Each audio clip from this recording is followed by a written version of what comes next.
Trading isn't gambling. That's what everyone says right before they lose their rent money on a Tuesday afternoon. Here are 8 types of traders you'll meet. And at least one of them lives inside your own brokerage account. Let's start with the scalper. This trader doesn't believe in holding anything for more than 4 minutes. They open 12 positions before breakfast, close 8 of them at a $2 profit, and call it a good morning. Their thumb moves faster than their thinking. Ask them why they entered a trade and they'll say something like, "It just felt right." Ask them why they exited and they'll say the same thing. The scalper isn't trading a strategy. They're trading their own nervous system, one tiny dopamine hit at a time. Next, the revenge trader. This one starts the day with a plan, a clear stop loss, a target, all very professional. Then the first trade goes wrong, and instead of walking away, they double the position size to win it back immediately. That goes wrong too, so they double it again. By 11 a.m., what started as a small, manageable loss has turned into the kind of number that requires a very awkward conversation with a spouse. The market didn't punish the revenge trader. Their own ego did, one angry click at a time. Then there's the YOLO options trader. This person doesn't buy stocks anymore. That's for cowards. They buy options expiring this Friday on a company they heard about 2 hours ago, using money that was originally meant for a car payment. When it works, they post the screenshot immediately. 6 figures in green, life-changing money. When it doesn't, and it usually doesn't, the position quietly expires worthless on Friday afternoon while they're strangely quiet in the group chat. Somehow, they're back in a new trade by Monday morning, fully recovered, fully confident, completely unbothered by the math.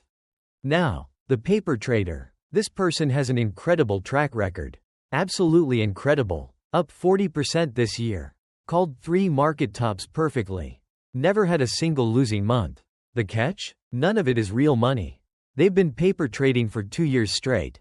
Always 1 week away from finally going live. Their spreadsheet of imaginary gains is genuinely impressive. Their actual bank account has never once been affected by any of it. Let's talk about the copy trader. This person has never had an original trading idea in their life. And honestly, they're at peace with that. They follow one guy on social media, screenshot his trades, and execute the exact same position 30 seconds later, once the price has already moved against them. When the guru wins, the copy trader wins a little less. When the guru loses, the copy trader somehow loses a little more. Nobody has explained slippage to this person. And at this point, nobody's really trying. Then there's the news headline trader. The moment a headline drops, before anyone has actually read past the title, this trader is already in a position.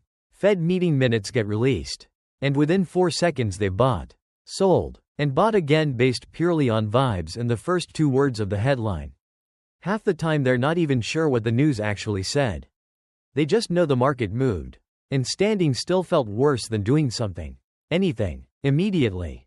Now, the overleveraged trader. This person discovered margin, and margin discovered them right back. Why trade with the money you actually have when you could trade with 10 times that amount? Small moves in their favor mean incredible gains. Small moves against them mean a margin call at 2 a.m. and a very unpleasant phone call from their broker. They've been liquidated more times than they'd like to admit. And yet, somehow, the leverage always creeps back up a few weeks later. And finally, the trader who actually makes it. Let's call this one the disciplined trader. Because frankly, they're the only type on this list who deserves a compliment.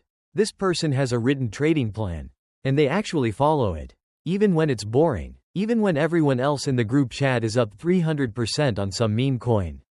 They risk 1% per trade. No exceptions. They journal every single loss. Not to feel bad about it, but to actually learn something from it. They're not chasing excitement. They're running a business, and it looks almost embarrassingly boring from the outside. That's usually the first sign it's actually working. So let's recap. The scalper, burning through the day on pure adrenaline. The revenge trader, doubling down out of pure ego. The YOLO options trader, gambling the car payment on a Friday expiration. The paper trader, undefeated in a world that isn't real. The copy trader, one screenshot behind everyone else. The news headline trader, reacting before reading. The overleveraged trader, one bad week from a margin call. And the disciplined trader, quietly, boringly, Actually winning. Here's the thing though. Almost everyone starts as one of the first 7 types. That's not a moral failure. That's just what happens when real money and real emotions collide with a market that genuinely does not care about your feelings.